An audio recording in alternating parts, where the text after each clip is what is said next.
صدر جماعت اہل سنت کرناٹکا اور محترم سوامی جی جو یہاں پر بیٹھے ہوئے ہیں، ہمارے درمیان تشریف لائے ہیں، انتظامیہ، علماء باوقار، حاضرین اجلاس، حاضرات اجلاس، السلام علیکم ورحمۃ اللہ وبرکاتہ۔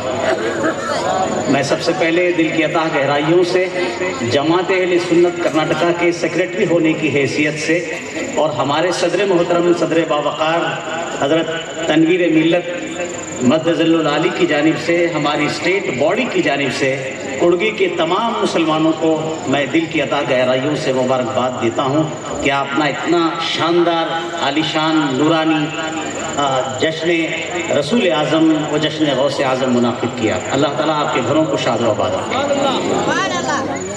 ಒಂದು ಎರಡು ಮಾತು ನಮ್ಮ ಸ್ವಾಮೀಜಿ ಕುಂತಿದ್ದಾರೆ ಇಲ್ಲೇ, ಅವರು ಭಾಳ ಚೆನ್ನಾಗಿ ಇಂಗ್ಲೀಷ್ನಲ್ಲಿ ಮಾತಾಡಿದ್ರು। ಎರಡು ಮಾತು ಬಗ್ಗೆ ನಾನು ಮಾತಾಡ್ತೀನಿ, ಆಮೇಲೆ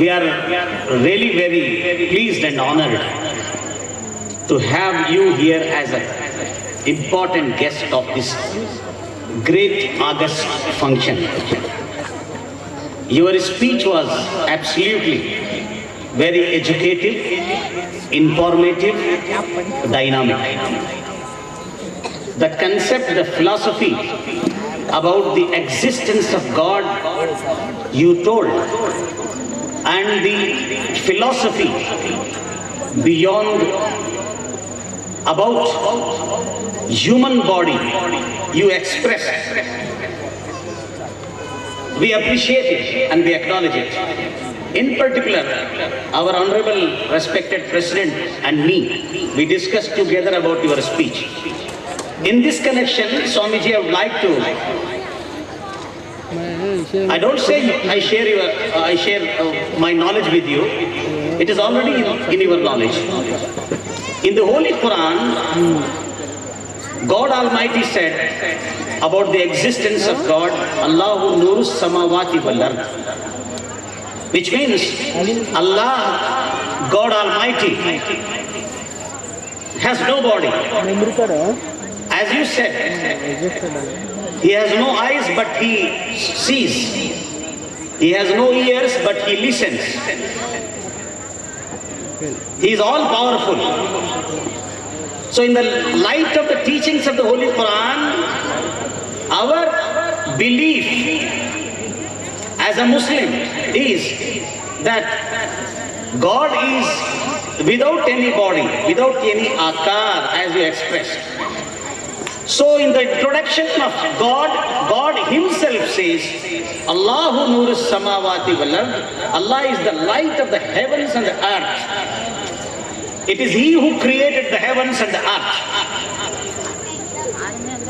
And you said that human body is a living temple of God.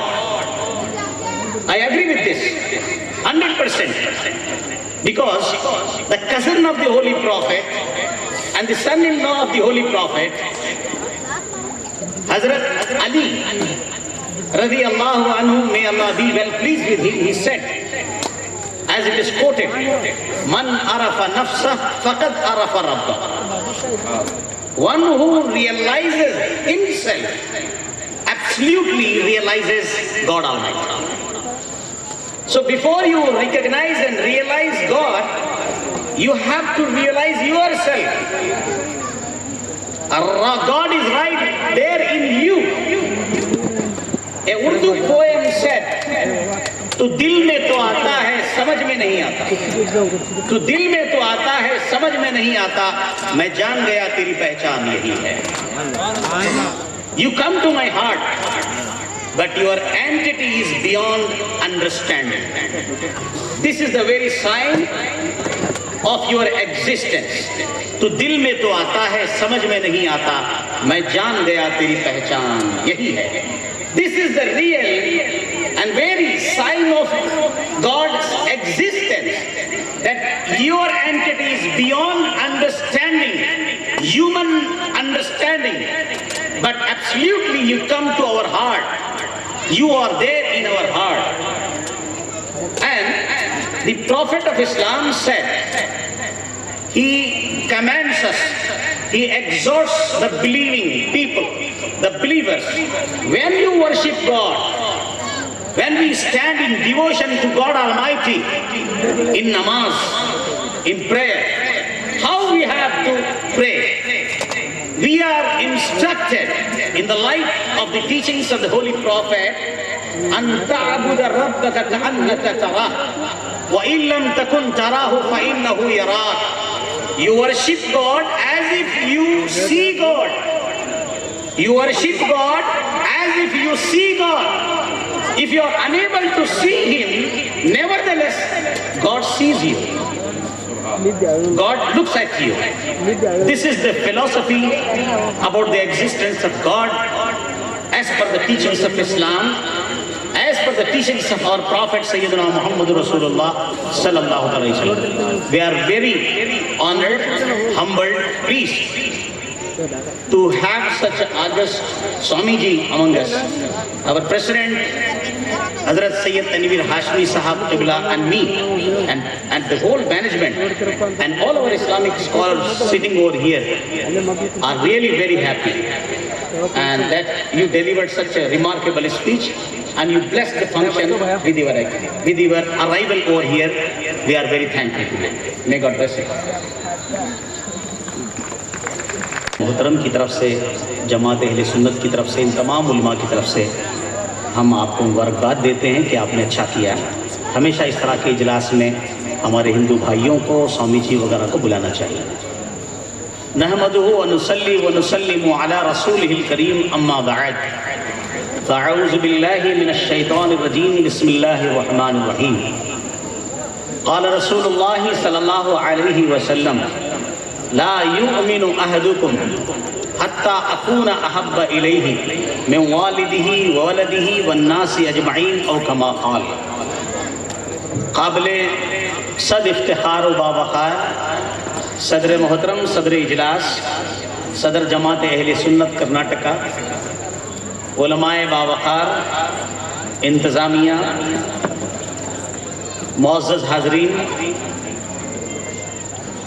محترمات سامعات اجلاس، عزیز بچوں، نوجوانان اہل سنت و ملت، آئیے ہم اور آپ سب سے پہلے ہمارے اور آپ کے آقا امام الانبیاء، شافع روز جزا، آفتاب رسالت، ماہتاب نبوت، معلم انسانیت، نبی رحمت، حضور سیدنا محمد رسول اللہ صلی اللہ تعالیٰ علیہ وسلم کی بارگاہ عالی وقار میں عقیدت و محبت کے ساتھ ہدیہ درود و سلام پڑھ لیں. اللہم صلی علی سیدنا و مولانا محمد طب القلوب و دوائیہا وعافیت الابدان و شفائیہا ونور الابصار و دیائیہا وآلہ و اصحابہ اجمعین. جماعت اہل سنت کے ایک جید اور عظیم عالم دین جو آج ہمارے درمیان نہیں ہیں، انہوں نے بارگاہ رسالت مآب صلی اللہ علیہ وسلم میں نعت پاک لکھی ہے اور پیش کیا ہے. اس کے دو چار اشعار پیش کرتا ہوں.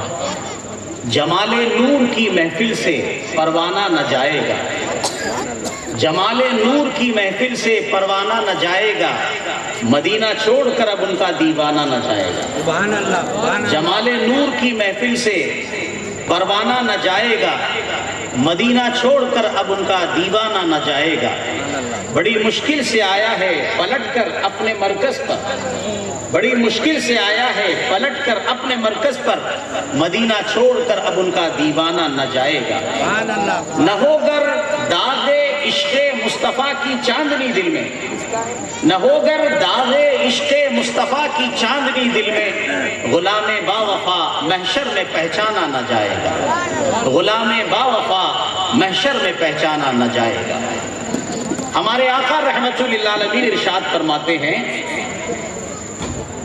کہ اے مسلمانوں، اے حلقہ بدوشان اسلام، اے لا الہ الا اللہ محمد رسول اللہ کا کلمہ پڑھنے والوں، اے ایمان والوں، تم اس وقت تک مسلمان ہو نہیں سکتے، تم اس وقت تک مومن کامل نہیں ہو سکتے جب تک کہ تمہارے دلوں میں حضور اکرم صلی اللہ علیہ وسلم سے محبت، تمہارے آبا و اجداد سے زیادہ نہ ہو جائے، تمہاری آل و اولاد سے زیادہ نہ ہو جائے، سارے لوگوں سے زیادہ نہ ہو جائے، ساری کائنات سے زیادہ نہ ہو جائے، تمہارا ایمان کامل نہیں ہو سکتا، تم مومن کامل نہیں کہلا سکتے۔ حضور کی محبت شرط ایمان ہے۔ محمد کی غلامی، محمد الرسول اللہ کی غلامی، محمد الرسول اللہ کی محبت شرط ایمان ہے۔ اس سلسلے میں ایک واقعہ بتا کر میں آگے بڑھتا ہوں۔ لشکر اسلام نے ایک شخص کو گرفتار کیا جس کا نام سمامہ تھا۔ اسے گرفتار کر کے لے آئے، مسجد نبی کے ستون سے باندھ دیا۔ ہمارے آقا رحمت للعالمین تشریف لائے تو اس شخص سے آپ نے پوچھا تمہارا کیا حال ہے؟ تو اس شخص نے کہا اگر آپ مجھے قتل کر دیں گے تو آپ حق بجانب ہیں، اور اگر آپ مجھے چھوڑ دیں گے میں آپ کا شکر گزار رہوں گا، اور جتنا مال آپ چاہیں گے اتنا مال میں آپ کو دینے کے لیے، دولت دینے کے لیے تیار ہوں۔ حضور نے کچھ نہیں فرمایا، چلے گئے۔ دوسرے روز حضور پھر تشریف لائے، ان کے ہاتھ بندھے ہوئے تھے۔ پھر پوچھا سمامہ سے تمہارا کیا حال ہے؟ کہا اے پیغمبر اسلام، اگر آپ مجھے قتل کر دیں گے تو آپ حق بجانب ہیں، لیکن اگر آپ مجھے چھوڑ دیں گے میں آپ کا شکر گزار رہوں گا، میں آپ کا شکریہ ادا کروں گا، جتنا مال چاہیں گے اتنا مال میں دینے کے لیے تیار ہوں۔ حضور نے کچھ نہیں کہا، تشریف لے گئے۔ تیسرے دن پھر حضور تشریف لائے، سمامہ سے پوچھا تمہارا کیا حال ہے؟ اس نے پھر یہی دہرایا آپ پیغمبر اسلام ہیں، آپ مسلمانوں کے امیر ہیں، آپ مسلمانوں کے بادشاہ ہیں، اگر آپ مجھے مار ڈالیں گے تو آپ حق بجانب ہیں، مجھے چھوڑ دیں گے تو میں آپ کا شکریہ ادا کروں گا، جتنی دولت آپ چاہتے ہیں مجھ سے لے لیجئے۔ حضور اکرم صلی اللہ علیہ وسلم نے اس بندے کے بارے میں کہا اسے چھوڑ دو۔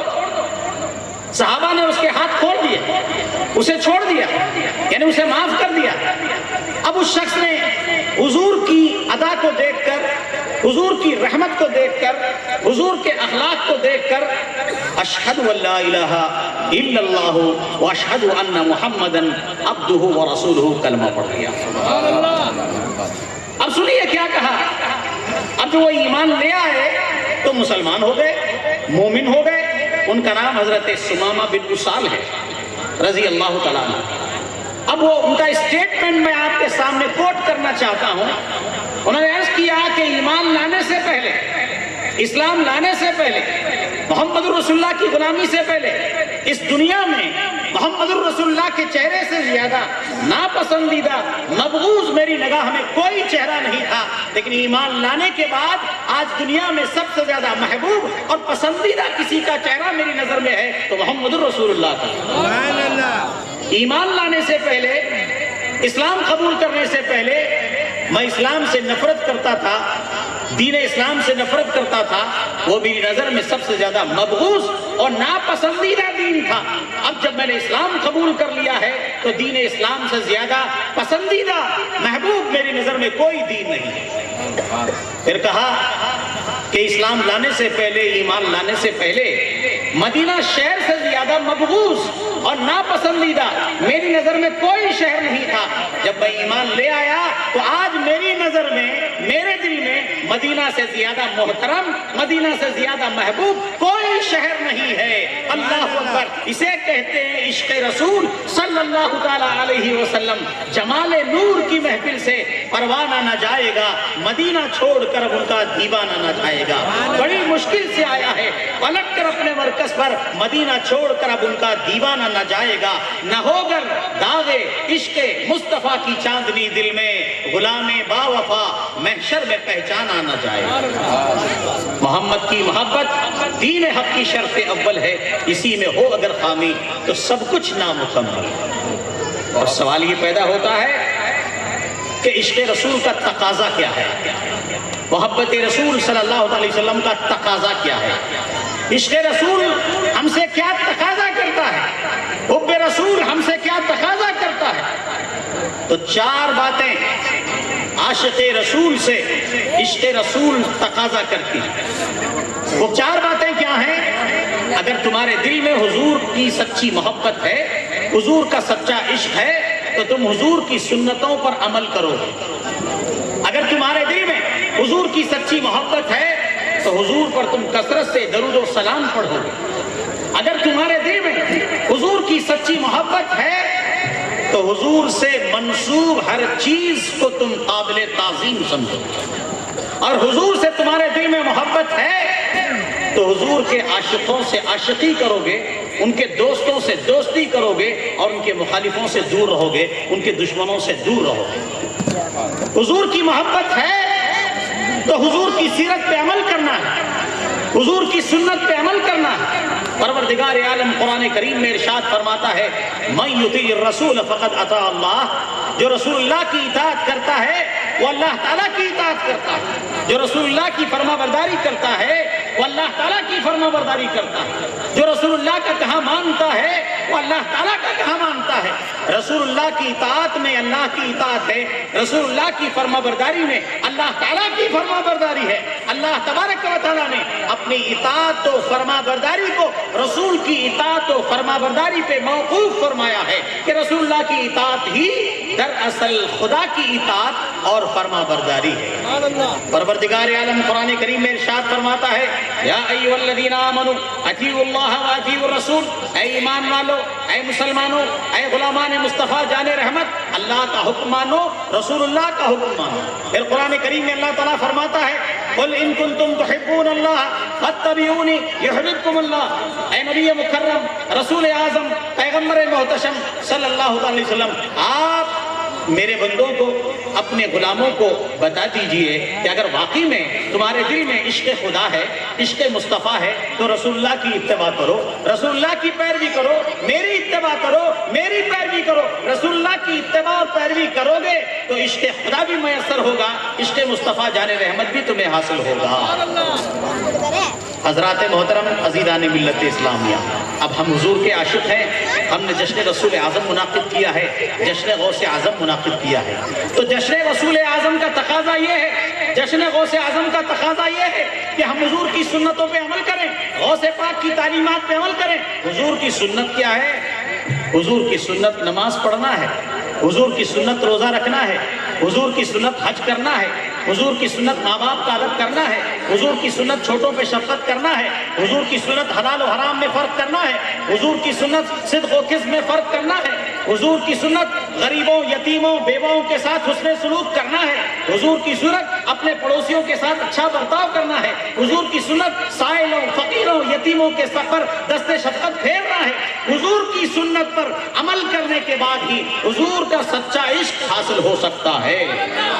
حضرت محی الدین اکبر رحمت اللہ تعالی بڑے عالم شریعت ہیں، بڑے عالم معرفت ہیں، ساری دنیا اسلام ان کا احترام کرتی ہے۔ سنیے وہ کیا فرماتے ہیں۔ حضرت محی الدین اکبر رحمت اللہ تعالی فرماتے ہیں میں نے اپنی زندگی میں حضور کی ساری سنتوں پر عمل کیا، میں نے اپنی زندگی میں حضور کی ساری سنتوں پہ عمل کیا، صرف ایک سنت باقی رہ گئی، ساری سنتوں پہ عمل کیا، صرف ایک سنت باقی رہ گئی۔ وہ سنت کیا ہے؟ یہاں میری مائیں بائیں بہنیں بیٹھی ہوئی ہیں۔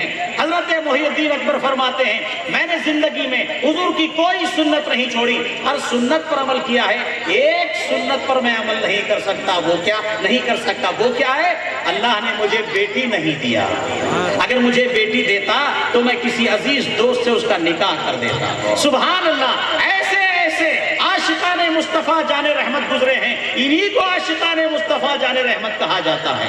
یہی عاشقان مصطفیٰ جان رحمت ہیں کہ فرماتے ہیں کہ زندگی میں میں نے حضور کی کوئی سنت نہیں چھوڑی، مجھے صرف بیٹی نہیں ہے، اگر مجھے بیٹی ہوتی، کیونکہ حضور کی بیٹیاں تھیں، حضور کی شہزادیاں تھیں، اگر مجھے بھی ایک بیٹی ہوتی تو میں کسی عزیز دوست سے اس کا نکاح فرما دیتا۔ تو جو سچا عاشق رسول ہوگا وہ نمازوں کی پابندی کرے گا، وہ روزوں کی پابندی کرے گا، وہ حج و زکات کی پابندی کرے گا، وہ اپنے ماں باپ کا ادب کرے گا، وہ اپنے بڑوں کا احترام کرے گا، وہ اپنے چھوٹوں پہ شفقت کرے گا، وہ اپنی ماں بہنوں کے ساتھ اچھا سلوک کرے گا، وہ حلال روزی کا متلاشی رہے گا، حرام سے بچتا رہے گا۔ جو سچا عاشق رسول ہوگا وہ برادران وطن کے ساتھ ساتھ بھی اچھا برتاؤ کرے گا، جو سچا عاشق رسول ہوگا، قدم قدم پر اخلاق و کردار میں، رفتار و گفتار میں، عادات و اطوار میں حضور اکرم صلی اللہ علیہ وسلم کی تعلیمات کو سامنے رکھ کر اپنی زندگی کو حضور کی تعلیمات کے سانچے میں ڈالنے کی کوشش کرے گا۔ ہمیں کرنی ہے شہنشاہ بطحا کی رضا جوئی، ہمیں کرنی ہے شہنشاہ بطحا کی رضا جوئی، وہ اپنے ہو گئے تو رحمت پروردگار اپنی، طریق مصطفیٰ کو چھوڑنا ہے وجہ بربادی، اسی سے قوم دنیا میں ہوئی ہے بے اقتدار اپنی۔ جب تک قوموں نے طریق مصطفیٰ کو اپنایا تھا، جب تک مسلمانوں نے حضور کی سیرت پہ عمل کیا تھا، جب تک قوموں نے حضور کی زندگی کے سانچے میں اپنی زندگی کو سنوارا تھا، وہ باوقار ہو گئے، وہ باعزت ہو گئے، وہ قوموں کے حکمران ہو گئے، دنیا پر انہوں نے حکومت کی، قیصر و قسرا کے تاج ان کے قدموں پر تھے۔ اور جب سے مسلمانوں نے حضور کی سنتوں کو ترک کر دیا، حضور کی سیرت کو نظر انداز کر دیا، حضور کی سیرت طیبات کو پسے پشت ڈال دیا، وہ بے وقار ہوتے چلے گئے، ذلیل ہوتے چلے گئے، زمانے کے حوادثات کے تھپیڑے کھانے لگے، قدم قدم پر ذلت و رسوائی ان کا مقدر بنتی چلی گئی۔ اس لیے طریق مصطفیٰ کو چھوڑنا ہے وجہ بربادی، اسی سے قوم دنیا میں ہوئی ہے بے اقتدار۔ اور دوسرا تقاضا کیا ہے؟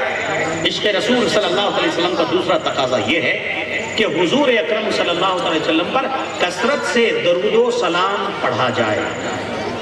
بیٹھ کر پڑھیں، کھڑے ہو کر پڑھیں، نماز میں پڑھیں، خارج نماز پڑھیں، دکان میں پڑھیں، کھیت کھلیان میں پڑھیں، چلتے ہوئے پڑھیں، سفر میں سواری میں پڑھیں، جب کبھی اللہ تعالیٰ موقع دے حضور اکرم صلی اللہ علیہ وسلم پر درود و سلام کی کثرت کریں، درود و سلام کی کثرت کریں۔ پروردگار عالم نے قرآن کریم میں ارشاد فرمایا ان اللہ و ملائکتہ، بے شک اللہ اور اس کے فرشتے رحمت نازل کرتے ہیں، درود پڑھتے ہیں، درود نازل کرتے ہیں۔ یا ایھا الذین آمنوا، اے ایمان والو، اے غلامان مصطفیٰ جان رحمت، اے عاشقان اولیاء، اے عقیدت مندان اہل بیت، اے عاشقان سیدنا غوث اعظم، تم پر لازم و ضروری ہے کہ تم بھی حضور پر کثرت سے درود و سلام پڑھو۔ علماء نے فرمایا ہے، شریعت نے ہم پر یہ لاگو کیا ہے، ہر نمازی پر نماز میں ایک دفعہ حالت نماز اور حالت التحیات میں حضور اکرم صلی اللہ علیہ وسلم پر السلام علیک ایھا النبی پڑھنا ہے، السلام علیک ایھا النبی پڑھنا ہے۔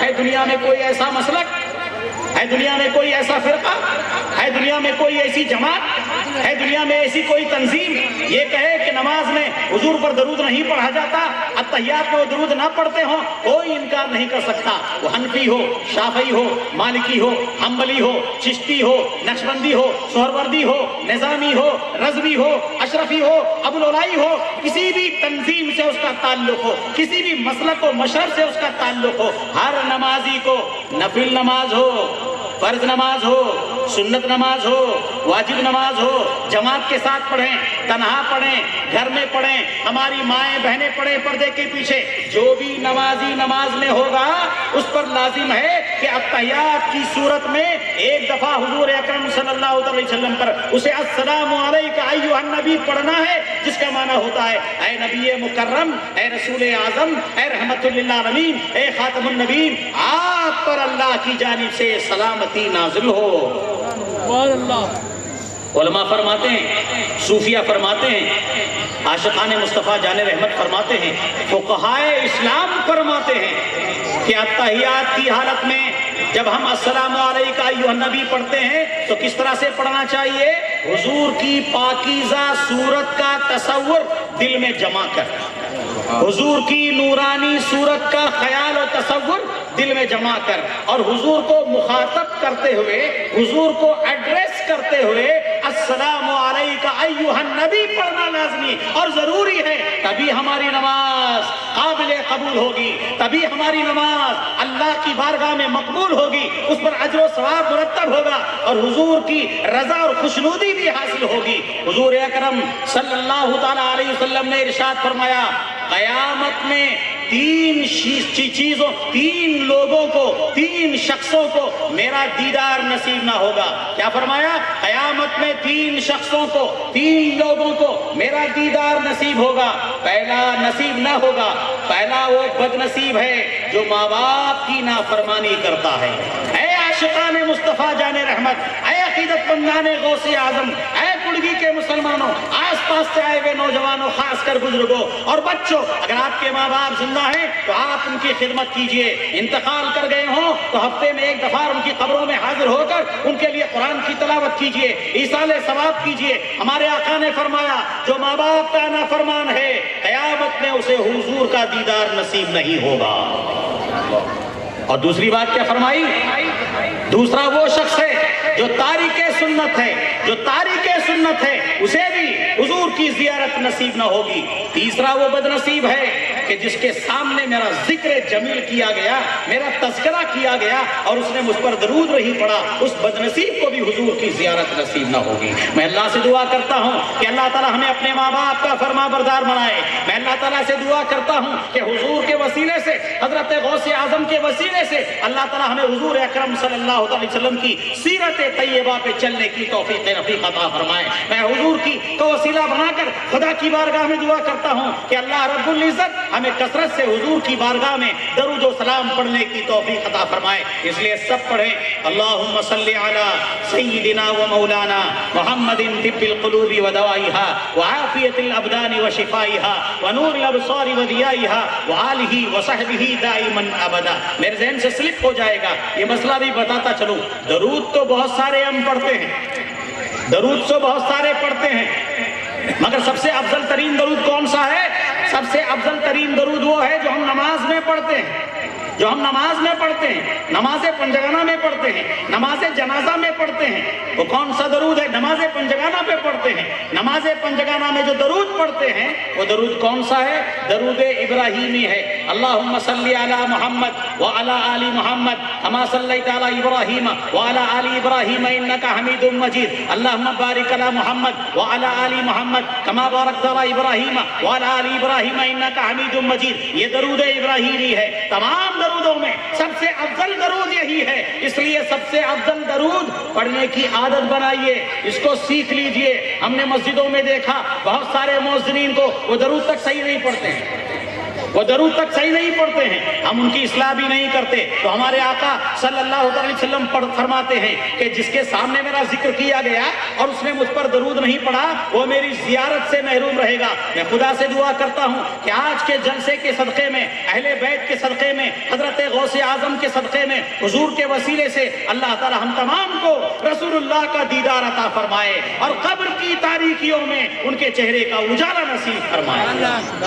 حضرات محترم مزیدان ملت اسلامیہ، ہمارے آقا ارشاد فرماتے ہیں من صلی علیہ صلاۃ واحدۃ صلی اللہ علیہ عشر صلوات، جو مجھ پر ایک بار درود پڑھتا ہے اللہ کی 10 رحمتیں اس پر نازل ہوتی ہیں۔ جو مجھ پر ایک بار درود و سلام پڑھتا ہے اللہ کی جانب سے 10 سلامتی اس پر نازل ہوتی ہے۔ کتنا آسان سودا ہے، کتنا بہترین نسخہ ہے۔ 10 رحمتیں نازل ہوتی ہیں، 10 گناہوں کو معاف کر دیا جاتا ہے اور جنت میں اس درود پڑھنے والے کے 10 درجے بلند کر دیے جاتے ہیں۔ سبحان اللہ، وہی زمانے میں عالی مقام ہوتا ہے، وہی زمانے میں عالی مقام ہوتا ہے زبان پہ جس کے درود و سلام ہوتا ہے، وہی زمانے میں عالی مقام ہوتا ہے زبان پر جس کے درود و سلام ہوتا ہے۔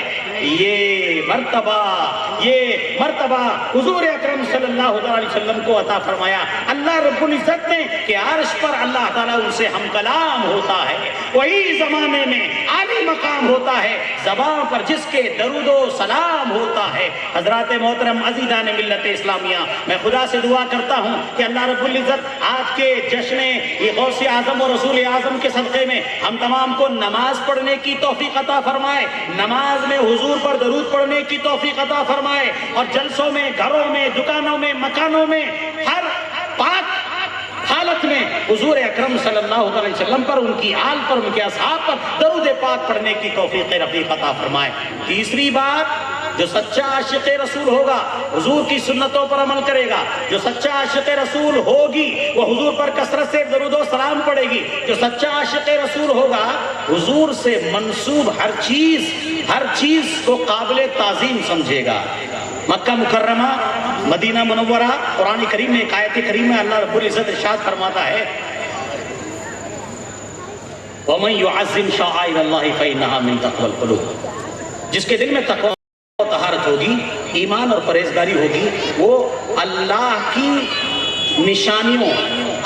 نشانیوں کی تعظیم کریں گے۔ اللہ کی نشانی کیا ہے؟ مسجد اللہ کی نشانی ہے، مسجد اللہ کی نشانی ہے، خانہ کعبہ اللہ کی نشانی ہے، گنبد خضرا اللہ کی نشانی ہے، قربانی کے جانور اللہ کی نشانی ہے، خانہ کعبہ کا طواف اللہ کی نشانی ہے، اذان اللہ کی نشانی ہے، رمضان اللہ کی نشانی ہے، قرآن اللہ کی نشانی ہے، اسلام اللہ کی نشانی ہے، ایمان اللہ کی نشانی ہے، یہ عبادات پنجگانہ اللہ کی نشانی ہے، یہ رمضان کے روزے اللہ کی نشانی، یہ سب اللہ کی نشانی ہے۔ یعنی وہ نشانی کہ جس کو دیکھنے کے بعد اسلام کی پہچان ہو جائے، اسلام کی معرفت حاصل ہو جائے، اسے شاعر اللہ کہتے ہیں۔ ٹھیک اسی طرح سے حضور اکرم صلی اللہ علیہ وسلم سے منسوب، حضور اکرم صلی اللہ علیہ وسلم سے منسوب ہر شے قابل تعظیم ہے، جو اللہ کی نشانی ہے قابل تعظیم ہے۔ مسجد اللہ کی نشانی قابل تعظیم، قرآن اللہ کی نشانی ہے قابل تعظیم، رمضان اللہ کی نشانی ہے قابل تعظیم۔ اسی طرح سے مکہ کو حضور سے نسبت ہو گئی، مکہ مکرمہ ہو گیا، مدینہ کو حضور سے نسبت ہو گئی، مدینہ منورہ ہو گیا، حضور سے نسبت مدینہ کی خاک کو ہو گئی، وہ خاک شفا ہو گئی۔ ہر چیز جو حضور سے نسبت رکھتی ہے،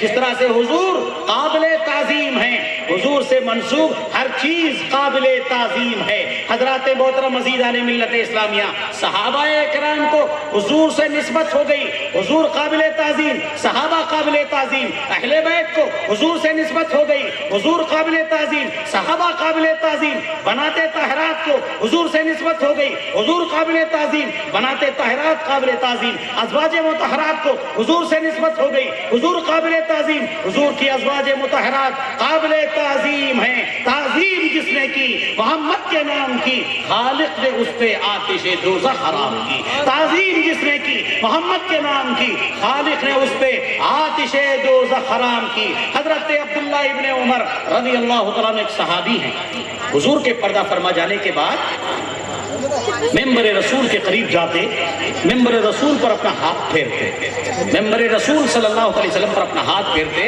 اور اپنے چہرے کو مل لیتے اور اپنے بدن کو مل لیتے۔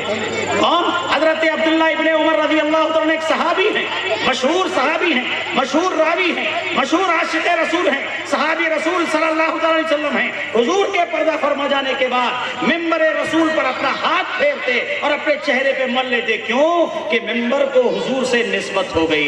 جس طرح سے حضور قابل تعظیم، لائق ادب و احترام، اسی طرح سے ممبر رسول صلی اللہ تعالیٰ علیہ وسلم بھی قابل تعظیم، لائق توقیر ہے۔ حضرت امام مالک رحمت اللہ تعالی سے ایک دفعہ استفتاء کیا گیا کہ فلاں بن فلاں نے، فلاں شخص نے مدینہ منورہ کی مٹی کو خراب کہا۔ کیا کہا؟ مدینہ منورہ کی مٹی کو خراب کیا۔ حضرت امام مالک رحمت اللہ تعالی نے فتوے میں جواب لکھا جس میں یہ کہا کہ مدینہ کی مٹی خراب ہے، اسے 30 درے لگائے جائیں اور اسے عمر بھر قید خانے میں ڈال دیا جائے کہ اس نے مدینہ منورہ کی مٹی کو خراب کہا ہے۔ کہ مدینہ قابل تعظیم، مدینہ کی مٹی خاک شفا ہے، ہمارے لیے دوا ہے، ہمارے لیے نسخہ کیمیا ہے۔ حضور سے نسبت پا گئی وہ مٹی تو ہمارے لیے سرمایہ حیات ہے۔ سبحان اللہ۔ نہ ہو آرام جس بیمار کو سارے زمانے سے، نہ ہو آرام جس بیمار کو سارے زمانے سے، اٹھا لے جائے تھوڑی سی خاک ان کے آستانے سے، اٹھا لے جائے تھوڑی سی خاک ان کے آستانے سے۔ جو سچا عاشق رسول صلی اللہ علیہ وسلم ہوگا وہ حضور کی سنتوں پر عمل کرے گا، حضور پر کثرت سے درود و سلام بھیجے گا اور حضور سے نسبت رکھنے والی ہر چیز کی تعظیم کرے گا۔ حضرات علماء فرماتے ہیں کہ مدینہ منورہ کا پہلے جو نام تھا وہ یثرب تھا۔ یثرب مانے فساد کی جمع کی جگہ، بیماریوں کی جگہ۔ اگر کوئی کسی نے بھول کر مدینہ کو یثرب کہا تو اسے 10 مرتبہ مدینہ مدینہ کہنا ہے۔ سبحان اللہ۔ حضور سے نسبت مدینہ شہر کو ہو گئی، اب اگر کوئی بھولے سے یثرب کہہ دیا اب اسے 10 مرتبہ مدینہ مدینہ کہنا ہے۔ تو تعظیم جس نے کی محمد کے نام کی، خالق نے اس پہ آتش دوزخ حرام کی۔ چوتھی بات کیا ہے؟